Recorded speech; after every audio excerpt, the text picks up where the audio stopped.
several other states that have since started an office. And since I've done this last year, we've had 2 new members join us, Pitt Gruey, our director, and Patrick Morrison, our program specialist.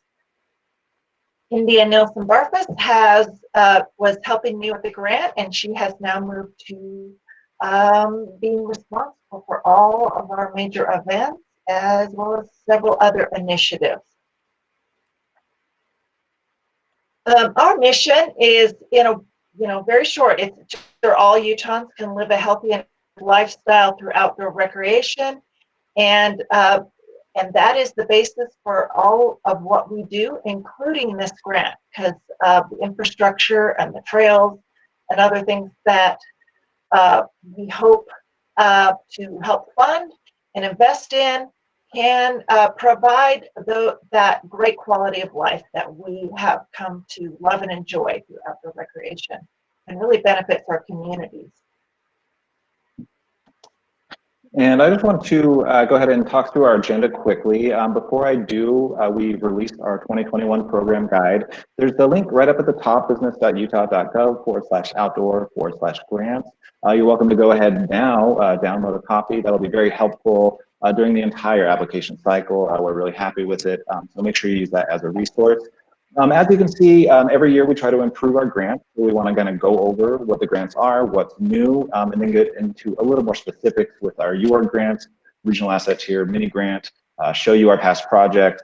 We have our recreation infrastructure for deferred maintenance. We want to show you some of those projects, and then we'll get a little bit into the weeds with eligibility guidelines, and then hopefully give you some tips for writing your application, show you some mistakes we see, give you some success, and then a bit more into the weeds about the actual application, how to do it online, show you what resources we've tried to make available for everybody, cover our dates, give you one more resource with our Utah Trails Forum, and then we have some great guests who are going to be kind of helping out from the National Park Service, the Forest Service, and the Bureau of Land Management, and then we'll be ready to take your questions. So as we jump in, the 2020 grants we have are our flagship, which is the Utah Outdoor Recreation Grant. This is for new infrastructure and oftentimes for projects that improve access and also have economic and tourism benefits. We have the classic, which funds from $10,001 up to $150,000. We have the mini grant. It's a more streamlined process for smaller projects that funds up to $10,000, and then our regional asset tier, which is for larger projects up to $500,000. And we'll see a little bit more on the next slide. We have our recreation restoration infrastructure grant, brand new last year. We were thrilled with the success. Excited to be bringing it back, and that's for deferred maintenance on public lands. And then once again, our new mini grant, new to 2021, and our outdoor classroom grant, which we are excited to help fund permanent built infrastructure for outdoor learning spaces, and it's going to have its own webinar tomorrow. So if anybody is really interested in that, stay tuned. We'll give it an entire workshop worth of attention. If we look right at our UORG, we've been running it since 2015. We're excited to see its growth. It's funded by the state TRT, the transient room tax. And like I said, it's for new outdoor recreation infrastructure. It really does fund so many types of projects, but the important thing is that it's enhancing recreational opportunities and amenities in our communities. And there is an emphasis with this on offering economic opportunities for your community, whether it be shops or hotels, and then helping the community enhance their quality of life and giving them social and health benefits. Here is just a little closer look of what the 3 programs within the UORG umbrella. Tier 1, our flagship, $10,001 to $150,000. All of these you can see are a 1-to-1 match component, except for the regional asset tier, which actually exceeds it just a bit. This one funds up to $500,000, and project value must be at least $2 million. We funded 4 of these last year, but our scoring committee does have kind of guidance on how many they want to fund. This is really for big projects that become a regional draw. Really exciting projects that we were able to fund last year. And then finally, our mini grant. This one is just for smaller projects. We had a lot of input that people wanted a more streamlined application for projects that maybe shouldn't be held to the same standards as a $150,000 one. We responded by trying to offer this. There's a lot of good opportunities. We've funded a lot of grants that are well within this range, so we look forward to kind of giving you an easier opportunity to apply for that.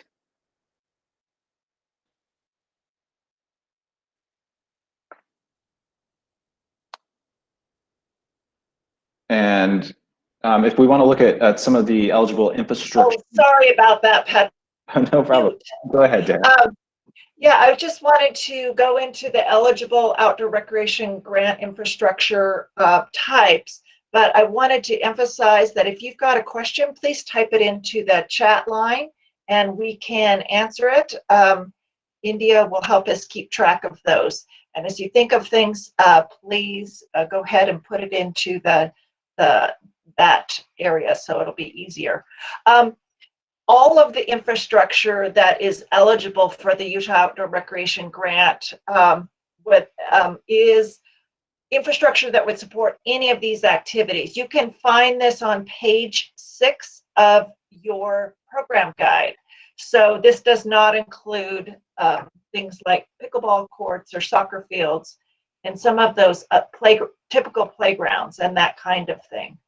So that just makes it a lot easier. If you've got questions, just follow up with us. We're going to give you some ideas of some examples of what we do fund. So some examples from the past have been things such as, bouldering structures such as this one funded in Moab, various mountain biking trails, such as this one that was done up kind of near Guardsman's Pass by the Wasatch Trails Foundation. Equestrian trails, of course, anything that is for trail users, whether that's motorized or non-motorized, and this awesome community fishing pond in Vernal. And then some examples of some other projects that fit into different tiers. Although we didn't offer the mini grant in previous years, there were projects that were under 10,000 and under, and these are examples of those. But since the application now will be much more streamlined, it makes it a lot easier to apply for things. But there's a great disc golf course in that was the project organization was SUU. They did a great one, interpretive sign panels in New Harmony, just really illustrating the nature park on a trail. And then for really large projects, projects that have $2 million or more, we offer the regional asset tier. It is helping to fund, it's not finished yet, but the ice ribbon feature in the city of Mill Creek, and then river takeouts and put-ins along the Jordan River. That one, so last year we were able to fund 2 $500,000 regional asset tiers, and that was the plan, that one would be rural and one would be urban. The committee was so impressed with these, they also decided to fund 2 additional ones, but we couldn't do that at the 500,000, so they did fund 2 at 250,000, which is still significant. And then park infrastructure. If you have a park and you're wanting to put in some infrastructure that is fitting with our requirements, you might think about things like an archery range outside, even we funded outdoor shooting ranges, adventure trail features such as these shown here, crossing bridges, climbing up and over things, and of course anything that supports climbing and that type of thing, fishing ponds, that types of things. Outdoor instruments, I just saw that come up. Not necessarily. I would say that if it's really incorporated with a lot more of this kind of more active type of thing, like you see here, it could happen. We did fund a nature playscape down at Four Corners Outdoor School in San Juan County. It did have some outdoor instruments in it, but it also had some other features that really encouraged young children to do scrambling and other things. If you're really interested in that, please contact us and we can go through that. Okay, So Go the ahead. UORG, as we talked about, is for our new infrastructure, but we also offer our recreation restoration infrastructure grant for it's helping to alleviate the backlog of heavy maintenance on public lands within our state. As many of you are aware, there is a lot of public lands in the state, and a lot of it desperately needs some maintenance. So this was kind of created as a way to respond to a lot of our applicants who wanted something like this. As a former trails director, this is definitely one that I see a great value in. As I said, it's for existing outdoor recreation infrastructure. These are projects that are generally in high use, kind of developed areas. You'll see a lot of summer use trails or campgrounds, day use areas, and water recreation areas. Also, it's very important, this infrastructure must be on publicly owned lands, and therefore you'll definitely need to be coordinating with the land management agency, whether it's a federal, state, city, whomever owns the land. They will be a very important partner looking forward. And this is a matching grant that awards $5,000 to $150,000. It's also a 24-month contract as well. You can see some of the eligible projects that we have. Trails, as we said, pretty classic, but there's a lot of trails, there's a lot of trail elements. If you want to just work on the trail, the bridges, the culverts, the signage, a lot of opportunities to kind of help some of that. Campground, picnic sites, same thing. There's just so many elements within these that desperately need some of the deferred maintenance addressed. Water recreation, we've had some really great projects repairing marinas. And anytime you want to take a project and help make it more accessible, we really appreciate those. We had a yurts project you'll get to see that was able to take an existing infrastructure and help convert it into a more ADA compliant setup. So we really like to expand that access. And then finally, this is for major reconstruction, but this is not a grant for annual maintenance. So just keep that in mind. And invasive species removal can be very important to some of these projects. And we want to make sure that you know that can be an eligible cost, but that certainly cannot be a standalone project. If we look at some of our examples, you'll see our very first one here at the top. This is the first completed RI project, which is in the Dixie National Forest. This is the Red Canyon Bike Path Trail. They were able to repave about 8.5 miles of this incredibly beautiful, useful trail. The photos are just remarkable. On the left, you can see our yurt upgrades, which was done in the Uintas with the Wasatch Cache National Forest. This is the Bear River Outdoor Alliance.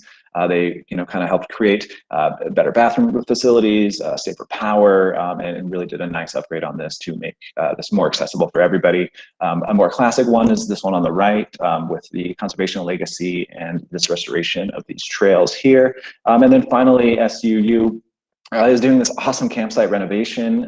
It's same idea. This is a infrastructure that is dilapidated, and they're kind of working to make it functional again and much better to serve our communities.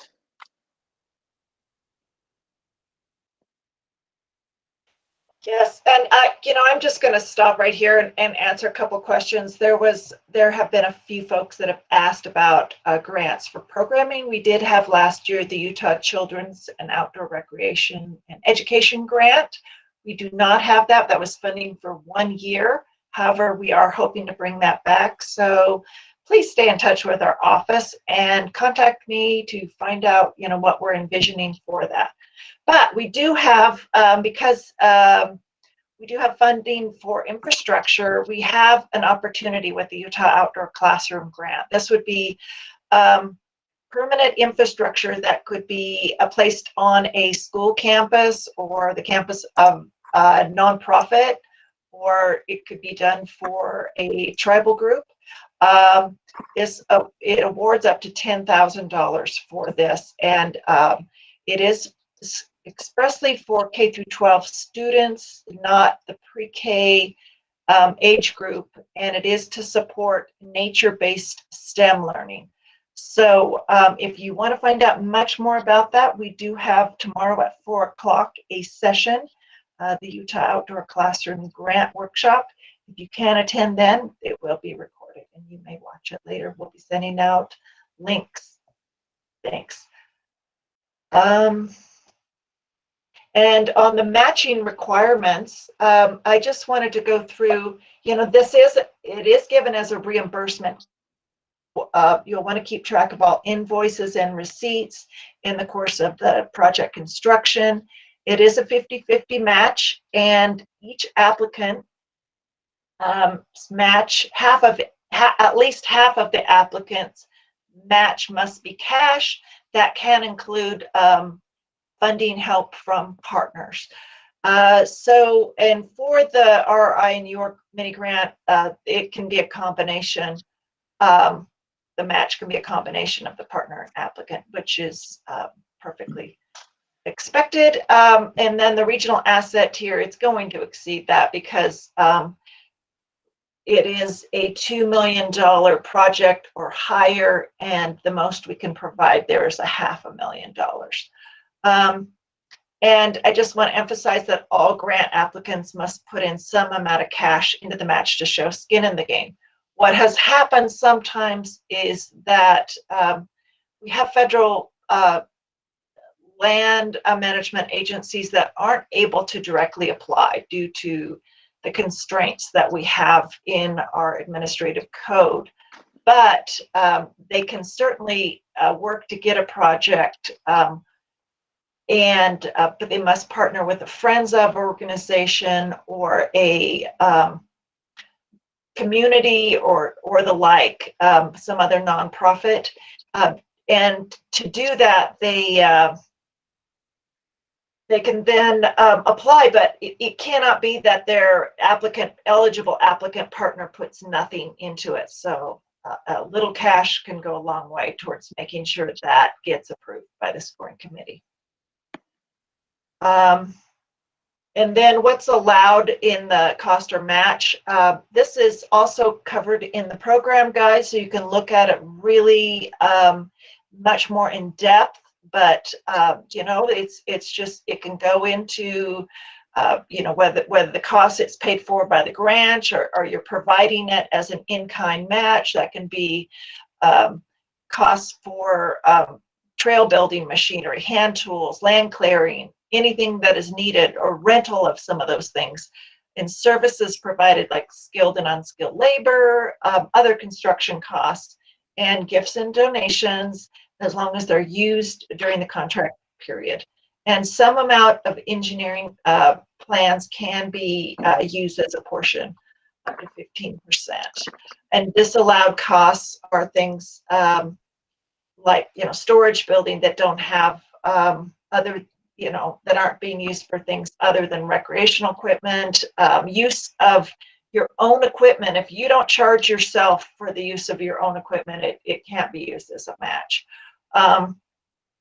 And then you can use your employees as a match, but it's not for stuff that would have already been paid. It's for work on the project only. Please contact us and we can walk you through that as you're filling out the budget and trying to get an idea of that.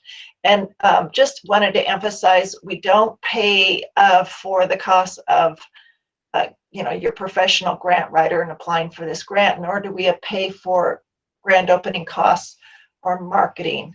I've seen that being pushed later when they're trying to get reimbursed for it, so don't do that.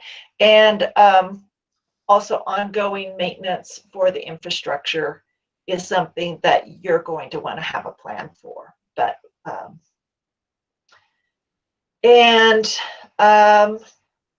we will get to these questions, I promise. I'm seeing a lot come up and they are awesome questions, but we're going to keep going. So common mistakes on these, it's a stretch to call it an outdoor recreation project. So sidewalks and say a pickleball court wouldn't be eligible. I would say that, you know, walking trail is perfectly eligible. The fitness equipment, it really depends.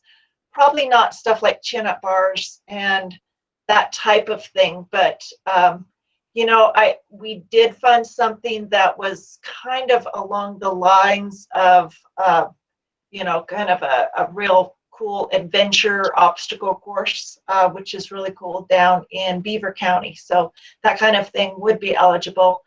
Please contact us and we can talk through it, and we can finish answering these questions at the end.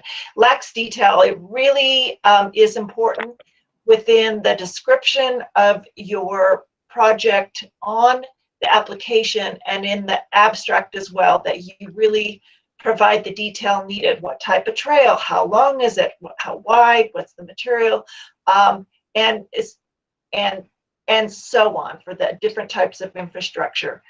Show that it's ready to go. It's got the permitting that is needed prior to this, such as environmental clearances. Obviously, construction permits are something you get right before. And then just show that this is a real need for the community. Really pull that together in your paragraphs that you have within the application. And for the UORG Tier 1 and the Regional Asset Tier, there's got to be some connection to showing its visitation, the chance that it has for this piece to attract visitation, tourists, as well as residents to use it. But in other words, it really needs to show that it can be a driver. It's also important to show that this project is really being run by the applicant, or that they have a real partnership with perhaps it's done on BLM land, but that they are managing that, and it's not. It really needs to look like it is their project. We can talk a little bit more about that. And this is definitely a new point. Make sure you apply to the right grant. If it is a heavy maintenance project where you're really doing some restoration work, apply for the RRI. If it's brand new infrastructure, apply for the Utah Outdoor Recreation Grant. Because the RRI grant is shorter, there might be that temptation to apply for that. But if you're applying for new infrastructure, it's just, we'd say at the time as we go through the initial scoring, I'm sorry, but this is ineligible to even go to the scoring committee because you're applying for new infrastructure with the wrong application. So make sure you don't do that. Well, thank you, Tara. And now I get the pleasure of talking about some of the secrets of success. These ones are focusing mainly on planning your project. As you really think about your project, it's really important that you consider the problem that you're going to solve. Really spend the time thinking about how this project is going to meet this need. It's very important. Tara discussed a want, not a need. So keep this in mind. Really stay local. There's going to be master trail plans in your area. You're going to have like tourism directors. There's a lot of local community support. Maybe they have projects already in mind. Reach out to them, get them on board. They can offer a lot of support and help connect you to locations, to other organizations. Can't emphasize that enough. As part of this, perhaps they do have a master plan for their community already and the recreation assets there. If you can fit your project into that, that's only going to strengthen it. That's going to be a great driver for tourism and for economics and just quality of life within your community. You're going to hear me say this a lot from here on out, but partners, partners, partners. It's always so great to have a great assembly of people who are willing to contribute their time and effort and oftentimes money into creating these projects. So assemble as many partners as you can and really sell that partnership. The more partners, the more we feel comfortable passing it along, and we know it's going to be taken care of in the future because more people have dedicated their time and effort to it. And then know our guidelines, as we try to present a lot of this, we just want to make sure that what you're applying to fits. Whether it be the UORG or RRI applications, or just the manner in which your project is lined out. Make sure you're applying for outdoor infrastructure and not sidewalks, as Tara says. And we are here to help. So really call us, email us anytime. The earlier the better. We will help.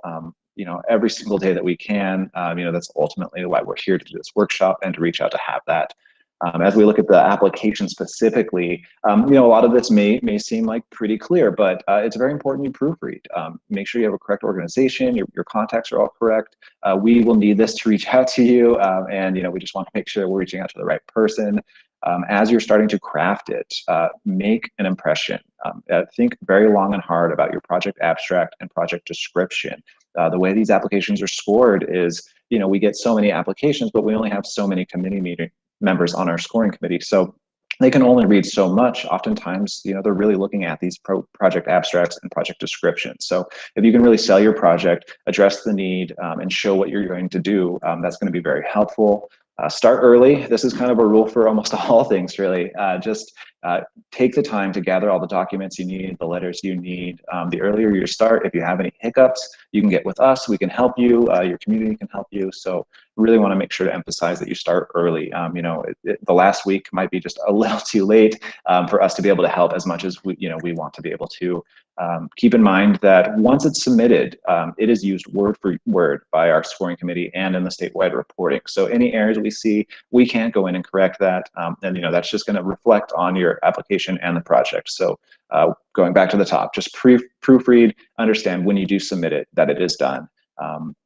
And when I say use descriptive adjectives and watch your words here, this isn't just like fun, flowery language. We want to be very clear about the language. Things like sidewalk, stroller lane, maintenance. Some of these are big words for us because they show like an ineligibility with your project. So rather than say sidewalk, you could say like a running lane. Just keep in mind that what you're describing is eligible and is a true descriptor of the actual project. And then finally, back to the partners, back to using your local community, get unique letters of support where they can show very sincere support for this project.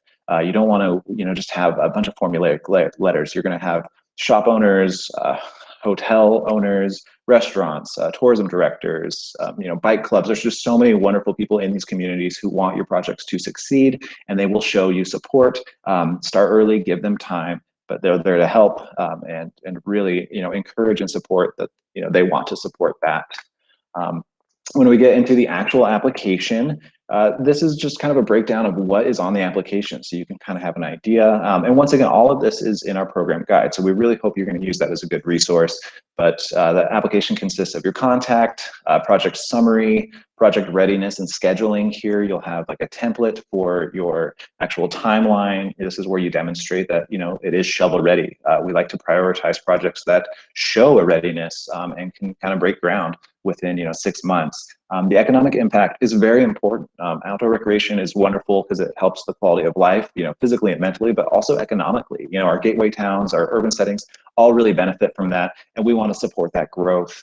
But keep in mind, this is for the UORG Tier 1 and Regional Asset Tier. Then we have our recreational access and value.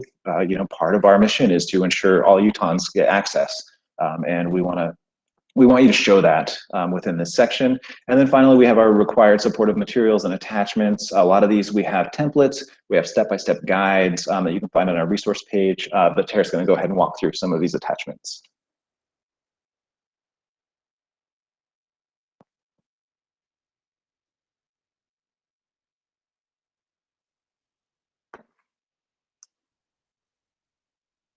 Oh, Tara, I believe you're muted.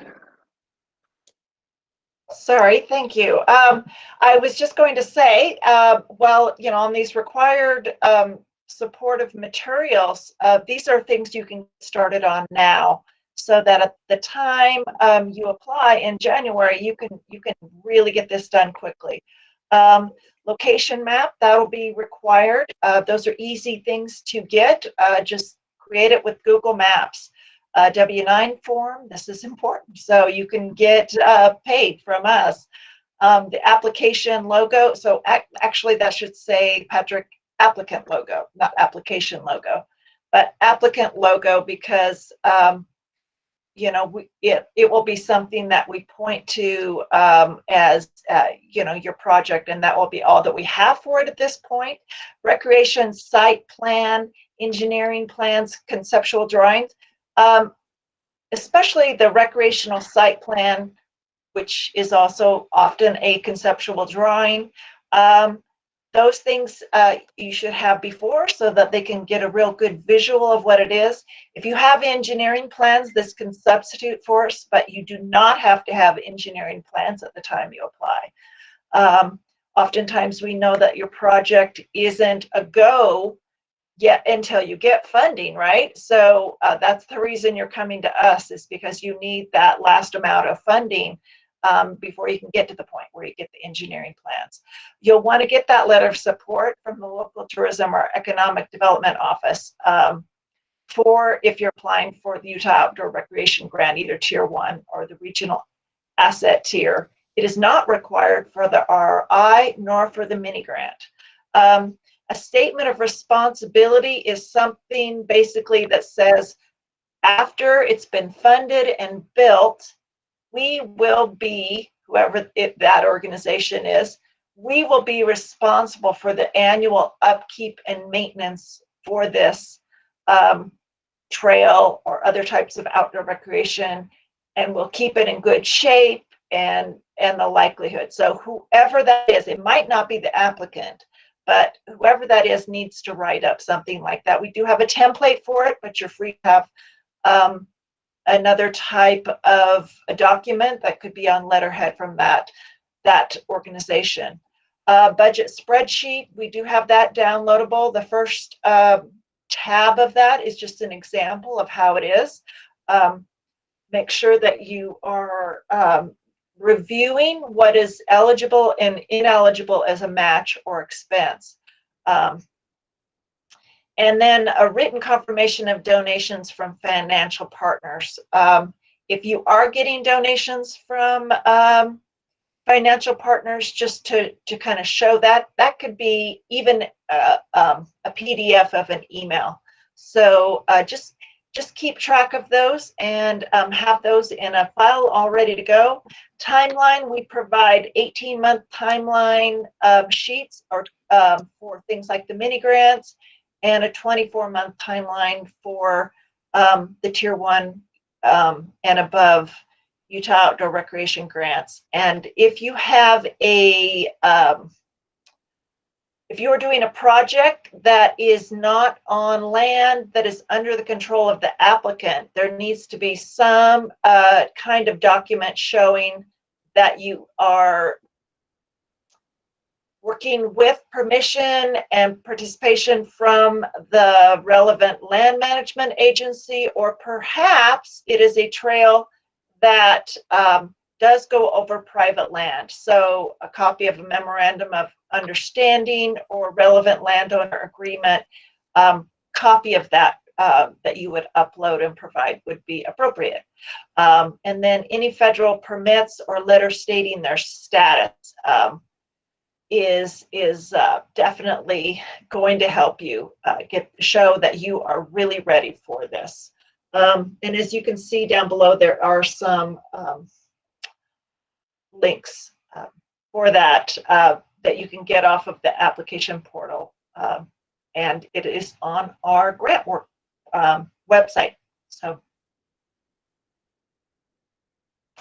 Patrick?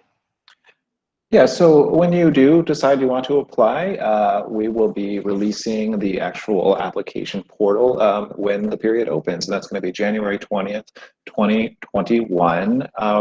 You can get a full preview of all that's required for the application, download sample applications, see the attachments all right now if you go to our website at outdoor/grants. So I really recommend you can do that. You could even start applying tomorrow or as soon as this workshop ends by getting your word processor out, drafting the answers. I can't emphasize enough how helpful those sample applications are. It'll allow you to kind of edit, review everything. You can see there's character limits, so definitely keep in mind with that. As you're actually working through the application, this is just kind of stuff that we encounter. Make sure you're saving your work in the application portal frequently. As we know, the connection errors happen, and it could lead to a loss of all the answers. So like with any document, just be sure to save. It does not have autosave. That maybe we've all gotten pretty used to. So just keep that in mind.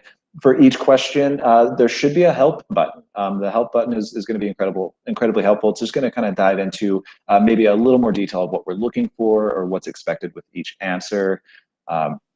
Another problem we had last year is we do have a lot of templates, and we encourage you to use these templates and prefer you to use the templates, quite honestly.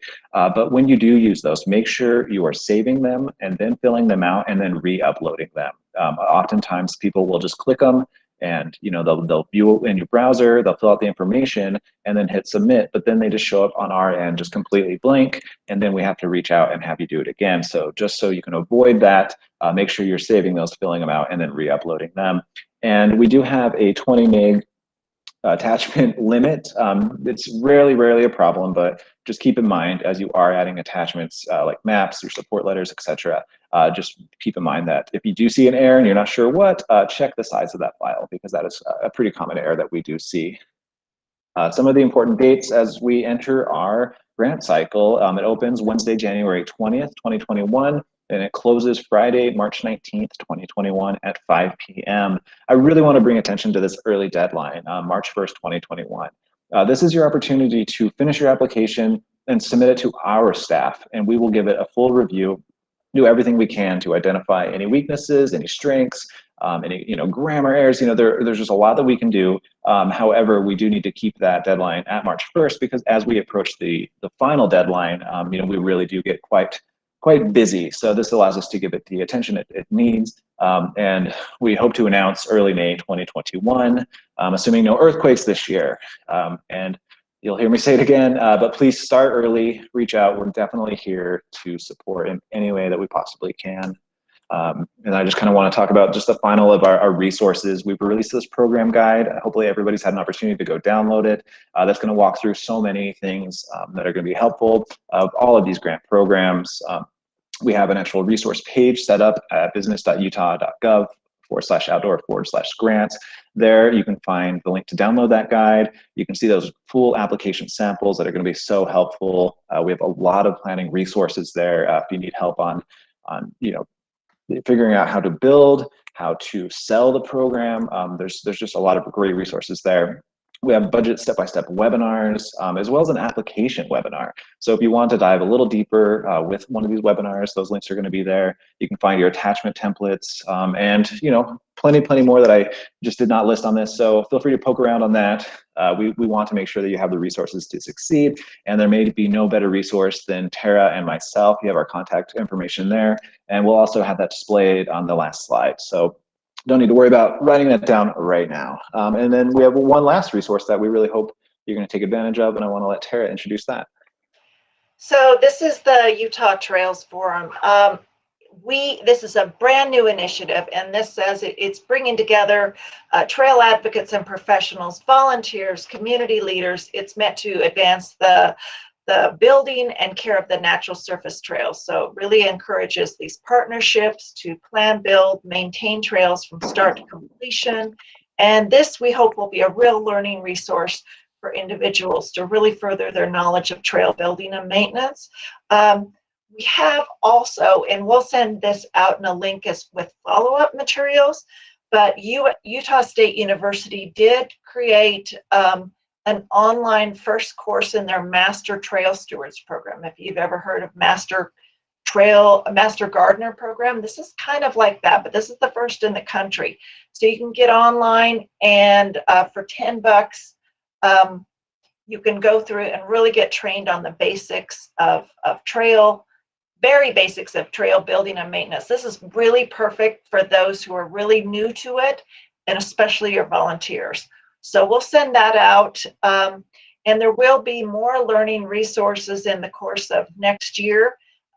We have the advisory committee, or the committee that will be running the Utah Trails Forum, is getting organized and is putting together an outreach/education subcommittee, and they will soon be putting together kind of webinars, workshops, and more. So look for that. That's meant to be a great resource. And then shall we answer some of the questions right now?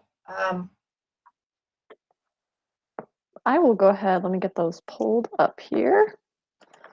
All right, so I'm just going to go through the order they came in unless they were already answered. Julia asks, and this is actually a question that was repeated a couple of times, are parking lots / trailheads construction eligible?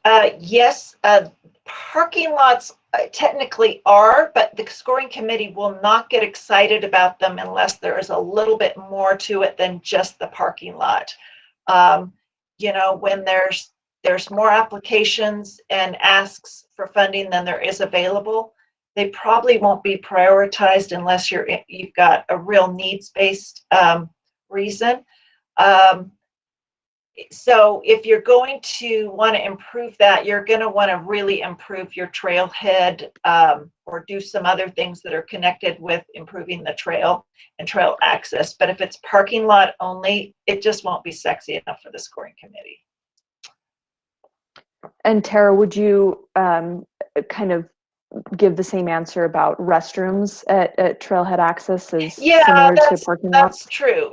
You know, it's the same thing. I will say, you know, just combine it with some other trailhead um, features, such as, say, even if it's just replacing the kiosk and updating those. Some of these kiosks have been around a dang long time and could use a real facelift or change. So that is relatively inexpensive, but just adding that, I mean, compared to a restroom, right, or a parking lot. So adding that onto it might make it possible to get that through, or you know, putting in signage that has been defaced or, you know, pushed down by kind of a snow slide or something like that. That would be really good. Okay, thank you. And because I know that question came in a few separate times, so if anyone has further clarification that they need on that, please reach out to us and we can definitely walk you through it. Next question, you sort of touched a bit on this in the presentation, but would you just go a little bit more into a walking trail or fitness equipment in a park? That question came in twice. Yeah, the walking trail in a park is eligible. Adding fitness equipment that is, you know, like I've seen at parks near me, where you're doing chin-ups or special push-ups or some of those things. You know, it's kind of borderline whether that's eligible, and I would normally say let's just let the scoring committee look at it. But I would say it's probably also not going to get, they're probably going to think, is that really outdoor recreation? So if you can tie it to something that they're going to see as a little bit more adventure course like, the challenge course out at, I can't remember the name of the reservoir down near Beaver County, is a good example of something that you could get in a park. So that if you are interested in that, let me know. That is more expensive than your typical smaller fitness features that are alongside of a fitness trail within a park.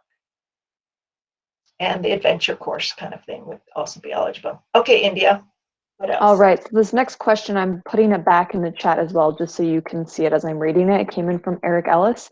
If there's a larger project with trails, land restoration, very outdoor recreation center project elements that are funded, can we apply for an additional element with the tourism focal point, an education center through the UORG grant, and use the funded portions of trail and restoration as the match to the grant request for the construction of the education/visitor structure? And if this is getting too into the weeds for this, we could definitely answer that off. That's a definite, Eric, we would have to get into it. So in other words, I'm trying to gather whether you're saying that it's stuff that's previously been funded and built. And I would say anything that, I could clarify. I'm just wondering if it's not been, we haven't used the dollars yet. I'm just wondering if a large project that has multiple elements, if those elements that are funded today, but not implemented today or spent today, can be used as match dollars to a specific element of a large project, so that it could be funded in full using the match of the broader project. So the best way to do that is to combine it all. Even though you've got one portion funded, you're basically, if you combine that all and it's one project, right? Yep. That's the best way to match it. If you're saying, yeah, so pull it all together as one big project, and you could probably do it. And I'd want to know about the education center, because you know, we've kind of had we're not funding enclosed buildings, buildings that, you know, have a roof, a shelter, maybe even, you know, a wall on some of the sides, but are open. That would be fine. And sometimes that's all that's needed for an educational center. So yeah, let's chat on another a little later. Perfect. And then the next question that came in, what does the 24-month or 18-month time period include? Is this submission to reimbursement, Would you just kind of go Oh, into yeah. that? So it's basically from the time that you get your contract. That's a really good question, because see, what you have is you have a 24-month contract period. So from the time that your contract, and we say start, go, that's when it starts. So thank you. And I see one about a concrete path, or would it need to be natural materials or paved? A concrete path is perfectly fine as long as it doesn't seem like it's a sidewalk, right? You know, concrete definitely has its durability, which makes it much more longer lasting than, say, an asphalt paved. As long as it's more of a path than a sidewalk, you're good to go. And I would point out, as long as you're fitting in with ADA requirements, that's a big thing there. So Gary, that could really help your application. Okay, All right, India. thank you. The next question, how is tribal land eligible for these grants? It's eligible as is any other type of land. Tribal governments can apply. Obviously, it's really hard for non-tribal entities to apply to build anything on tribal land. They control that. So, matter of fact, I am giving a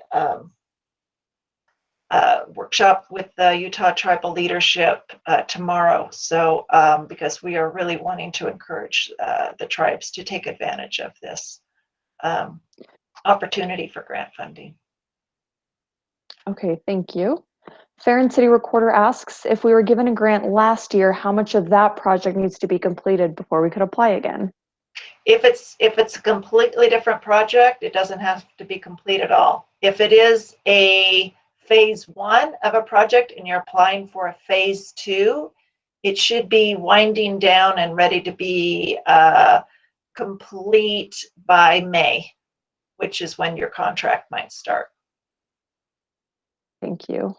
Kate and Ben Davies, does the staff review from March 1 include a feedback period so we can make revisions prior to March 19th?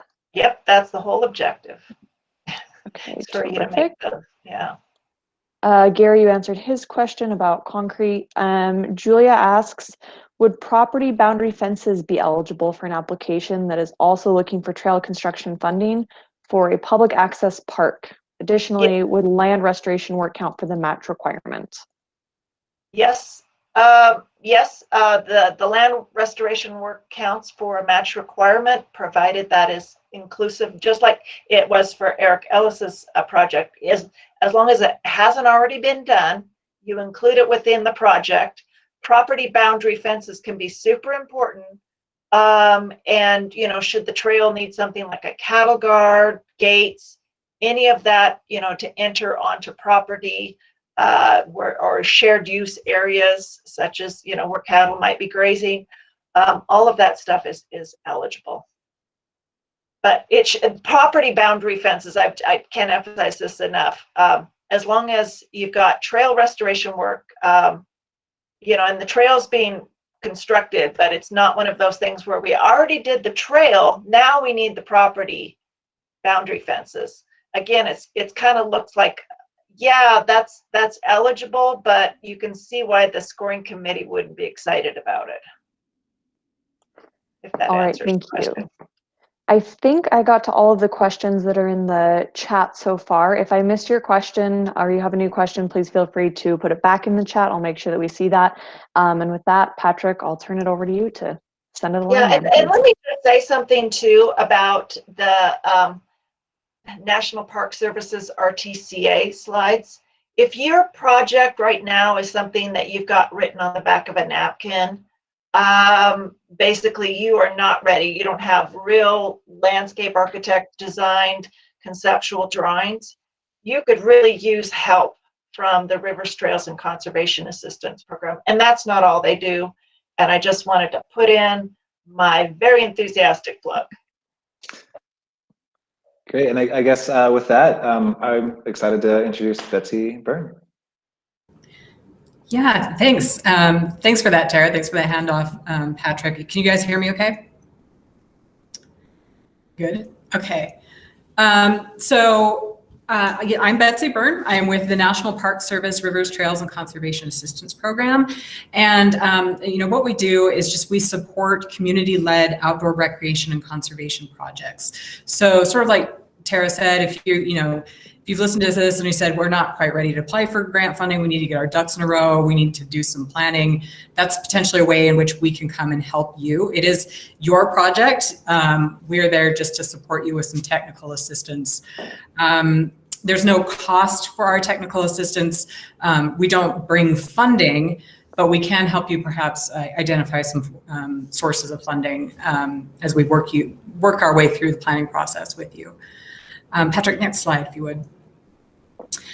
So the projects really depend on the community and what their needs are and what they're wanting to do. These are kind of just some broad categories of the different types of work that we can help with. The first one there, building healthy communities through parks, trails, and outdoor opportunities. That's, most of our projects kind of fall within that bucket in one way or another. That's your, trail project, a park project. Anything that sort of develops or improves outdoor recreation access to lands and waters are things that we can potentially help you think through.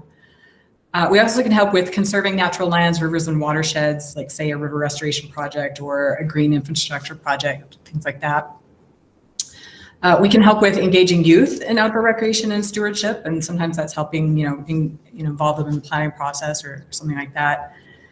We can help strengthen the organizational capacity of project partners. So that's, helping you sort of, build a coalition to implement your shared goals and sort of leverage skills and resources over the long term, beyond the time that RTCA is involved. And we can help with connecting and collaborating with national parks. Your project doesn't have to have anything to do with the National Park Service unit, but we all know that gateway communities kind of have some special challenges and opportunities that we can kind of help you think through. And that's not just for National Park Service units, that's gateway communities that are, by BLM land or Forest Service land. It's kind of getting everybody on the same page with shared goals between the community and the land managers. And I just want to kind of mention that, Patrick, go back for 1 second. That picture on the right, that's, Patrick mentioned this earlier in the RRI grant. This is Southern Utah University working on that sort of campground that they applied for the RRI grant last year. And that's Bridget Eastup and my coworker, Brandon Stocksdale, were walking around the hillside, kind of coming up with some concepts for that. So kind of a good example there. Thank you. Okay. So within those broad categories, the type of help that we can provide really depends on, community's needs and the project's needs, sort of like I said before, but it's really about helping your community get organized around that idea. It's, a big part of what we do. Patrick mentioned earlier, secrets for success. He said partners, partners, partners. That's really a big mantra for us as well. So we can help you analyze the stakeholders and partners that you might need to engage to bring resources or knowledge or funding to your project. And we also emphasize community outreach and engagement to, either build support for a project or, help get feedback on a project. So that's oftentimes something we can really help you do on your project. And it's really, a lot of just kind of the different things that kind of go into, getting organized around your plan. We can help facilitate meetings. We can help, help you clarify your vision and goals for the project. Maybe develop a concept plan for the project. We don't do it to the level of like engineering documents or construction documents, things like that, but we can do, help illustrate your ideas in a plan so that you're ready to say, hey, we've thought about this, we're ready to go for funding, or, hey, let's go hire a professional trail builder to get the trail on the ground, things like that. And I guess finally, just that last bullet, I mentioned this before, but also just kind of helping you build a working coalition that can help you implement and maintain your vision over the long term. And sometimes that's through, building a trail alliance or a sustainable nonprofit or something like that. So this is our application timeline. You can go to application, find our applications at nps.gov/RTCA. You find our application there and some other information. We've changed our application cycle this year, so now we're accepting applications March 1st. So this is actually really perfect because right now we're kind of, reaching out to communities, soliciting projects, asking for people's ideas. And so this is a great time to come and contact us, tell us about your idea. We can help you kind of think through, you know, what partners you need to get on board to help you and what they might bring to the project. We do look for 3 letters of commitment from partners, so we can help you kind of identify who those partners are and how they can help. And we can talk to you about what's an appropriate role for us, for our TCA, and how we might help you. So yeah, applications due March 1st. Then we do a competitive selection process, and we'll probably select projects by May. And our contact information for myself and my coworker Brandon Stocksdale are down there at the bottom. You can email me at betsy_byrne@nps.gov. And again, please just reach out anytime. We're happy to talk about your project, see if it works, you know, kind of help you think through some stuff. So thanks for letting me be involved in this workshop. It's really great. Patrick, I'll send it back to you. Well, thank you so much, Betsy. And just to kind of echo Tara, you know, this is just a wonderful resource. I encourage you all to reach out. They've been very helpful with a lot of our grant applicants, and you know, we look forward to seeing, you know, the newest projects from their help. So as we move forward, we're going to continue to talk about partners, and our next partner for our RRI grants for our UORG is going to be very important, as you know, we have so much Forest Service land, and you know, there's definitely some tips. There's ready-made projects. There's just so much that both the Forest Service and the Bureau of Land Management can offer. So to talk about the Forest Service, I want to introduce Larry Velarde, who's the Trails Dispersed Recreation and Travel Management Program Manager for Region 4, I think, but I'll go ahead and let him go forward with that. Yeah, thanks, Patrick. Thanks, Tara. Thanks, India. Thanks for putting on these workshops. Obviously very important to all of us. As Patrick mentioned, I am Larry Velarde, and Trails Dispersed Recreation Travel Management Program Manager, work for the overall arching recreation shop that's managed by our director, Chris Hartman. The region consisting of 12 national forests, 5 of which are in Utah that you can see right there. The rest of the forests that we help advise, support, recommend, decipher policy, laws, and regulations are in southern Idaho, western Wyoming, Nevada, and here in Utah, the 5 forests here in Utah. So Tara mentioned before that we cannot apply direct as federal land managers, whether it be Park Service, BLM, Forest Service. We have to work very closely with our partners to do so. I think that we've done a superb job working with our partners, or partners working with us over the last couple of years. And I guess what I'd like to do right now is just kind of share what we accomplished as far as being successful with those project submittals this past year. So for the Utah Outdoor Recreation Grant, projects on Forest Service system lands, which are your public lands, we were successful with the Bonneville Shoreline Trail Davis County South Project, Davis County in the Uinta-Wasatch Cache, Rattlesnake Gulch Reroute, Trails Utah, Salt Lake County in the Uinta-Wasatch Cache, the Pavant Mountain Bike Trail System, Phase 2, Richfield City Trails Committee, Sevier County in the Fish Lake National Forest, Ephraim Canyon Trails Project, Ephraim City, Sanpete County in the Manti LaSalle National Forest. Those were the 4 for the UORGs.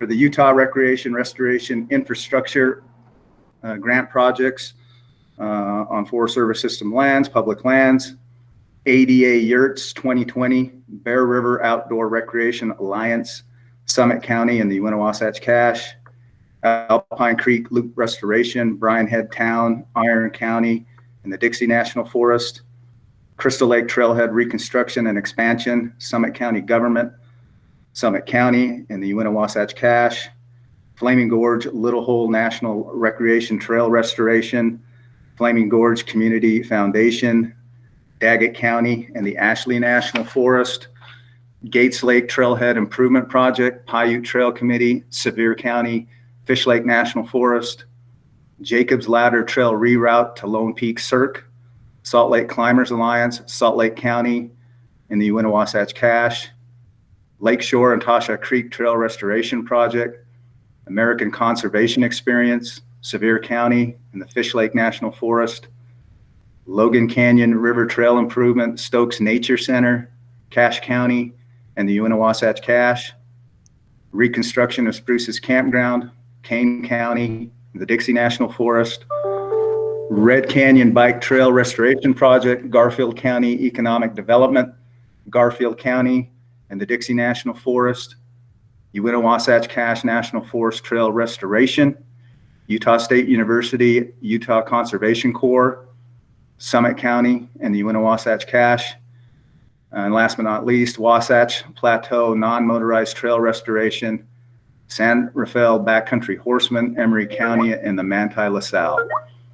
So you see, it's very important for us to work with partners such as yourself out there. On the screen, you can see that I am the main liaison with the Utah Forest Service with the Utah Office of Outdoor Recreation. But you also have specific contacts for each forest. So for the Ashley is Ryan Berkeley and Don Jakes. For the Fish Lake is Dan Child. For the Dixie is Kyle Grambley. For the UWC, Wasatch Cache is Cheryl Butler. And for the Manti LaSalle is Andrew Orelman. However, for many of you that have already worked with us, or for those that do want to work with us, if you have contacts locally on the ranger districts, on the forest that might be somewhat different than the names that you see there, please continue to work with those individuals. This is for you that have not worked with us in the past, and these folks will get you in direct contact with the folks that you need to work with. So again, just wanted to really recognize those folks that have worked with us in the past. Looking forward to working with other partners in the future. And we're doing some great work out there, and you're helping us with our deferred maintenance needs. You probably have heard of the Great Americans Outdoor Act funding that we are going to be receiving. We've got a number of projects that are on that list. This can certainly help with that as well. So for any information that are projects that are happening on any of those forests, please use these points of contact that we have up on the screen, and or folks that you're already working with at the district level. And just thanks for everything you do, and Tara, Patrick, and India, thanks for everything that you guys do for us as well. Couldn't do it without you. We love working with the Forest Service, that's for sure. Thank you. You bet. Yeah, thank you very much, Larry. And Larry touched on this. I just kind of want to reemphasize that a lot of these federal land agencies may have projects that are essentially planned and shovel ready, and they're just looking for support. So for a lot of people on the call with projects in mind, that's one thing. But if you are here and you want to help your community and you're looking for a good idea, get with your local land managers. They may have some really good ideas. They'll certainly value your input and your support. So now I just kind of want to go to the last of our land managers, which is our Bureau of Land Management. You can just see the map on the right, how much BLM land we have here in Utah. There will be an incredible partner, as they have been with many of our projects, both the UORG projects and the RRI. So I want to introduce Chelsea McKinney. She is the acting Utah Recreation and Visitor Services lead for the Bureau of Land Management. So please, Chelsea, tell us a little bit about the BLM and as a partner. Thank you. Can you hear me okay? Yes, we can. So yes, my name is Chelsea McKinney. I am the Acting Recreation and Visitor Services Lead for the State of Utah Bureau of Land Management. I've replaced for a short duration Matt Blocker, so anyone that's worked with him in the past, that's who I am standing in for right now, if you will. But don't worry, our Trails and Travel Management Specialist, Evan Glenn, is still around, and he wanted me to put in a good plug for if you have projects, for trail management or anything in that area, please give him a call or keep him in mind. But as Larry stated, we as a federal agency can't apply for these funds, so we look forward to working with partners. And some of the things I'd like to highlight, because I know it's a lot of information packed into this hour, so just trying to give you the highlights of what I think would really help if you have a project in mind on BLM managed lands, is to work early and often with our field offices. Even if it's not going to happen this year, putting down that groundwork with the field office and letting them know your vision and seeing where projects might already be completed. As Patrick said, stuff that's NEPA ready might already be on the books. It's just not happening either due to funding or just due to staffing.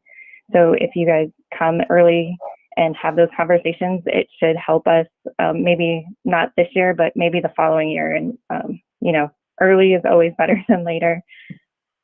Another item to talk about is, even if the project isn't on BLM land, say it's on one of the national forests, due to the high increase that everyone's seeing the past couple of years of people getting outside and enjoying public lands, it might be worth it to have another letter of support from the BLM for another project. Or, you know, maybe we might have volunteers that, if it's so close to our lands, that, you know, we can team up and share those types of resources. So again, speak early, speak often with our offices, and just build that relationship up if you know, it's not there, but it sounds like there's plenty of projects that have happened in the past. So just wanting to re-emphasize that.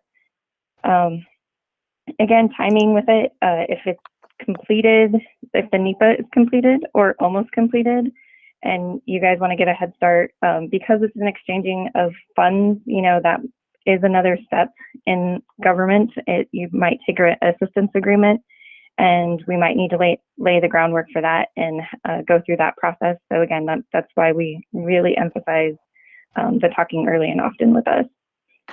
I think Tara spoke earlier about showcasing like the socio-economic benefits of your project, and the BLM has some staff on board in Utah State that could help generate those reports. So if you need help with that, please let us know. We can make that happen. And then all of the resources that have been provided during this webinar, you know, please read them. And I definitely recommend doing that first, you know, that draft deadline date, and getting feedback. So if there's something that we can improve the application, we should get that done. So those are my 2 cents, and I really look forward to working with all of you. And I hope you guys, you know, consider one of our field offices to work with in the future. Great. Well, thank you so much, Chelsea. I think all of Utah, we're very lucky. We have, you know, so much public lands to recreate on. But along with that, I think we're also very fortunate to have such great public land managers. So you will always find great, willing partners there. Cannot emphasize enough how helpful they'll be. So please reach out. I want to say thank you to everybody for joining us. We will be sending out all of the slides to everybody who was registered, along with a few other resources. You know, I can't emphasize enough to reach out to us with any questions. We normally like to do these workshops in person on the road. We're doing it virtually this year. So we appreciate everybody spending your lunch with us. In any moment you have any question about anything we've discussed today, or as you start to apply, you can see our emails there. Look for the recording for those other resources, and we hope everybody has a great rest of the day. Thank you. And I just wanted to say I can answer a few questions for anybody who wants to be online, like Erin Lee about an ADA accessible playground. Erin, I would love to say yes, but the design would have to be a little bit more outdoor recreation and a little less standard playground. Because we really do want to support any kind of ADA equipment that gets our children outside and active. And there might be some ways to do that. So if you've got my contact information, it's just tmckee@utah.gov. You can reach out and we can discuss that a little bit more. So thank you, and I'm happy to help in any other way we can. Are there any other questions? You can also do it orally at this point. Thanks. All right, I assume questions have been asked. Thanks. Thank you, everyone.